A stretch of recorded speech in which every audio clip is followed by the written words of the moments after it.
Dans Hébreux 9,14, nous lisons combien plus le sang de Christ, qui par l'Esprit éternel s'est offert lui-même sans tache à Dieu, purifiera-t-il votre conscience des œuvres mortes, afin que vous serviez le Dieu vivant.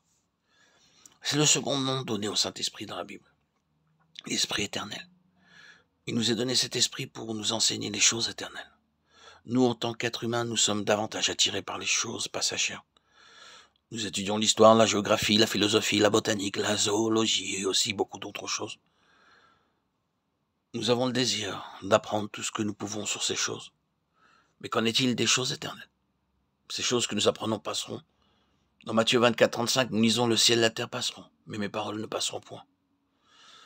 Nous pouvons apprendre l'histoire, la géographie, les sciences naturelles, les mathématiques, la physique, la chimie, la botanique, la zoologie, l'électronique, l'informatique et que sais-je encore. Mais tout passera. Alors que nous vieillissons, souvent notre mémoire s'affaiblit.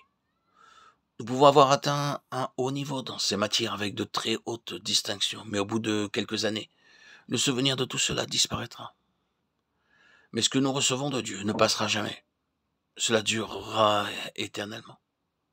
C'est pourquoi nous avons recours au Saint-Esprit afin de comprendre et d'apprendre les choses de l'éternité, le sens des mystères de Dieu. Lorsque le Seigneur Jésus-Christ commença à parler de ces choses célestes, dans Jean 3,4, Nicodème lui dit « Comment un homme peut-il naître quand il est vieux ?» Notre Seigneur avait parlé de choses éternelles, mais le pauvre homme ne pouvait pas les comprendre. Nicodème était l'un des 66 membres du Sanhédrin. À cette époque, le Sanhédrin gouvernait toute la nation juive, et bien que Nicodème fût l'un des dirigeants, il ne pouvait comprendre une simple vérité touchant les choses célestes. Lorsque le Seigneur lui dit avec douceur, « Maintenant, Nicodème, si tu veux être avec moi dans mon royaume, tu dois naître de nouveau. » Il pensait que le Seigneur lui parlait de la naissance physique. « Comment faire? Comment cela peut-il se faire ?» disait-il. Ainsi, pour comprendre les choses éternelles, nous avons besoin du Saint-Esprit.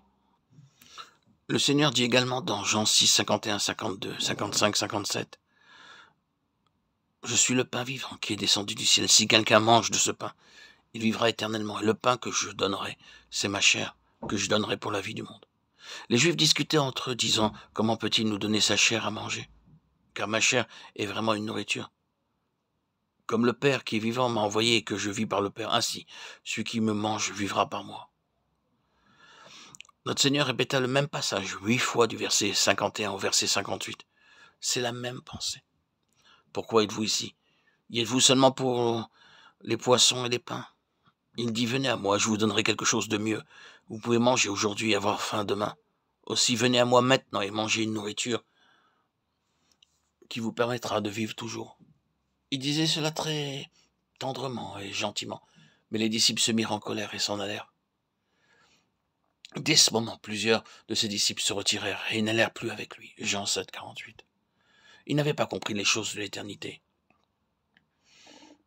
Ils savaient parfaitement bien que le Seigneur était un homme d'autorité et non un homme ordinaire.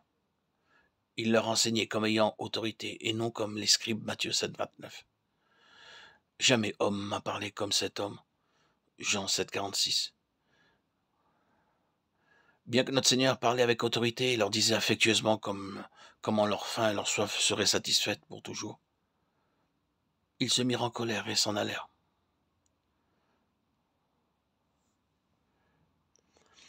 Le Saint-Esprit nous donne faim et soif, ainsi que la compréhension des choses éternelles. Les choses de l'éternité, celles de Dieu et du ciel, ne peuvent être comprises par la sagesse humaine.